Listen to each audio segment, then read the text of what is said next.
नमस्कार, बहुत स्वागत आप सभी का। आपके साथ मैं हूं प्रिया सिंह। यूपी में योगी राज है, लेकिन धर्म के धंधेबाजों के हौसले इतने बुलंद हैं कि वो भोले भाले हिंदुओं के धर्मांतरण का कोई मौका नहीं चूक रहे हैं।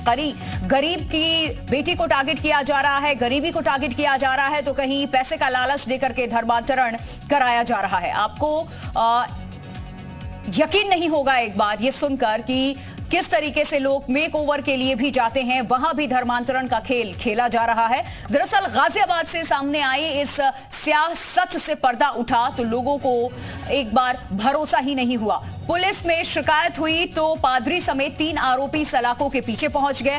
कुछ ऐसा ही एक और शहर सामने आया जहां पर यह खेल खेला जा रहा था। वो शहर है जौनपुर। जौनपुर में भी यही तमाशा चल रहा था। यहां तो स्थानीय विधायक धर्मांतरण के खिलाफ विधानसभा में आवाज उठा चुके हैं। सवाल वही है कि आखिर इन लोगों को शाह कहां से मिलती है और शहर शहर धर्मांतरण का खेल फल फूल कैसे रहा है। अपने खास कार्यक्रम धर्मांतरण के धंधेबाज कैसे आएंगे बाज में ऐसे ही कुछ सवालों पर चर्चा करेंगे, लेकिन उससे पहले एक रिपोर्ट आपको दिखानी बहुत जरूरी है।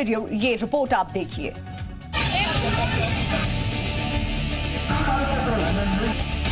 मतलब जितने भी इनके पास आते हैं धर्म परिवर्तन कराने के बदले में आलू प्याज पर किसी लेते हैं और ये लोग अपनी कमाई का एक हिस्सा इन लोगों को देते हैं।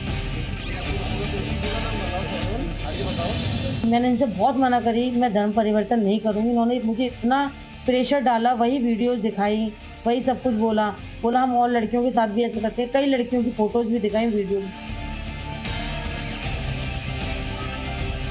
चंगाई सभा के आड़ में ये लोग धर्म परिवर्तन कराते हैं और गरीबों को पैसे का लालच दे करके और अंधविश्वास फैलाया जा रहा है वहाँ पे। आपके जो भगवान हैं, आपको उनको मतलब मानना, अगर आप उन्हें मानना बंद कर दोगे तो आपको प्रभु के दर्शन हो जाएंगे। मैंने कहा प्रभु तो हमारे राम जी हैं, कृष्ण जी हैं, भोलेनाथ सब हैं, किस प्रभु की बात कर रहे हैं आप? कह रहे यीशु की बात कर रहा हूँ मैं। धर्मांतरण जो है संवैधानिक जो कानून है उसके तहत इसकी इजाज़त नहीं दी जाती है, और जब इजाज़त नहीं दी जाती तो कोई भी करेगा तो उस पर कड़ी सज़ा भी उसको मिलेगी।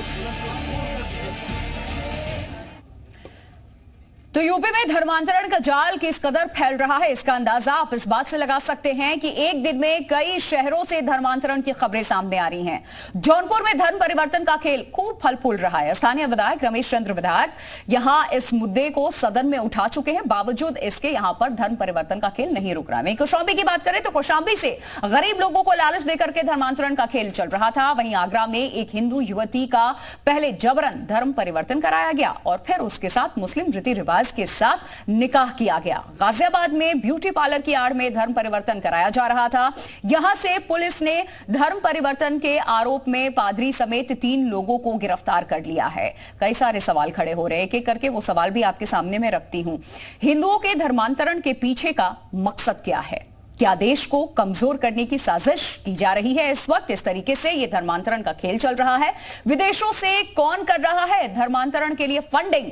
धर्मांतरण के धंधेबाज कैसे आएंगे बाज आखिरकार? क्योंकि कानून बनाने के बावजूद भी इनमें खौफ नजर नहीं आ रहा है। यूपी में धर्मांतरण गैंग पर नकेल आखिरकार कब कसे जाएंगे? ये वो तमाम सवाल है जो आज इस चर्चा में उठाने वाली हूं। तमाम खास मेहमान हमारे साथ बने हुए हैं। अजीत सिंह हमारे साथ जौनपुर से संवाददाता जुड़े हुए हैं।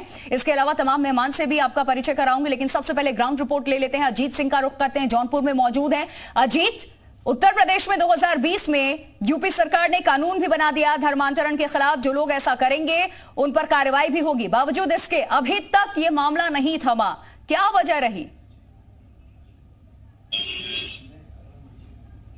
जी बिल्कुल, आपको बता दूं कि ये बदलापुर के सरायगुंजा गांव में धर्मांतरण का खेल बड़े पैमाने पे चल रहा था। ये बदलापुर पूरे क्षेत्र में जो है धर्मांतरण का खेल चलता है। जब कोई शिकायत करता है तो पुलिस उस पर कार्रवाई करती है, बिना शिकायत के पुलिस कोई कार्रवाई नहीं करती। ऐसे में धर्मांतरण का खेल खूब फल फूल रहा है। इसमें साफ तौर पर देखा जाए तो पुलिस कहीं न कहीं हीरा हवाली कर रही है। जब वहां के स्थानीय विधायक रमेश मिश्रा ने खुद सदन में इसकी बात को उठाया था कि हमारे यहाँ धर्म परिवर्तन कराया जा रहा है और धर्म परिवर्तन को रोका जाए, उसके बावजूद भी यहाँ धर्म परिवर्तन का रोकने का नाम है। यहाँ हिंदू संगठन के संयोजक सत्या शुक्ला द्वारा जो है छापेमारी की गई तो वहां पर एक महिला द्वारा जो है गरीब तबके के लोगों को प्रलोभन देकर जो है उन्हें धर्म परिवर्तन कराया जा रहा था। उसी के बाद जो है 7 लोगों को गिरफ्तार किया है, पकड़ा गया है। पकड़ने के बाद उन्हें पुलिस के हवाले कर दिया गया। हालांकि पुलिस कह रहा है, पुलिस का साफ तौर कह रहा है कि पुलिस एक महिला के खिलाफ मुकदमा दर्ज किया, वहां से 7 लोगों की गिरफ्तारी हुई है।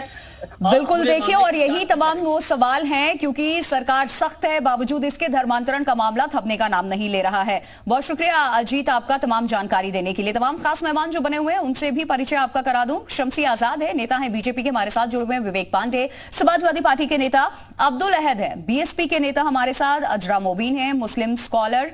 और आपको ये भी बता दें कि इसके साथ साथ तमाम मेहमान भी हमारे साथ जुड़ेंगे, लेकिन सबसे पहले क्योंकि सरकार बीजेपी की है तो सवाल भी उन्हीं से मैं शुरू करूंगी इस चर्चा की शुरुआत। शमसी जी, आपसे आखिरकार चूक कहां हो रही है सर? आप हर मंच से आवाज बुलंद करते थे, इस तरीके से जबरन धर्म परिवर्तन किसी का कराया जा रहा है, उन्हें बहलाया फुसलाया जा रहा है, ब्रेन वॉश किया जा रहा है। सरकार आपकी कानून लेकर के आ गई है, लेकिन यह खेल रुका नहीं है।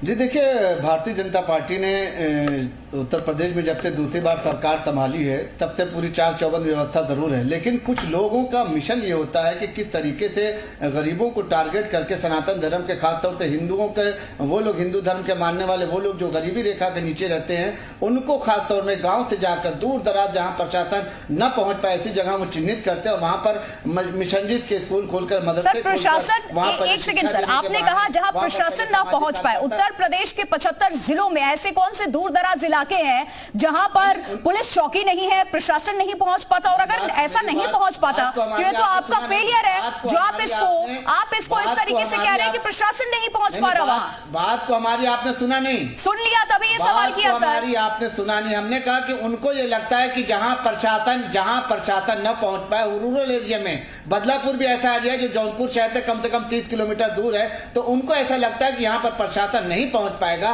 तो गरीबों को बहला फुसलाकर पहले उनके घर जाकर दोस्ती करते हैं, उसके बाद उनको जो है तो लालच देते हैं। ये फिर तो सर शासन प्रशासन का फेलियर है। आप कह रहे हैं कि प्रशासन नहीं पहुंच पाएगा। अरे जौनपुर से 30 किलोमीटर कितनी ज्यादा दूरी है, कितना वक्त लगेगा वो रास्ता तय करने में, और ये सब कुछ हो रहा है, आपको पता नहीं है।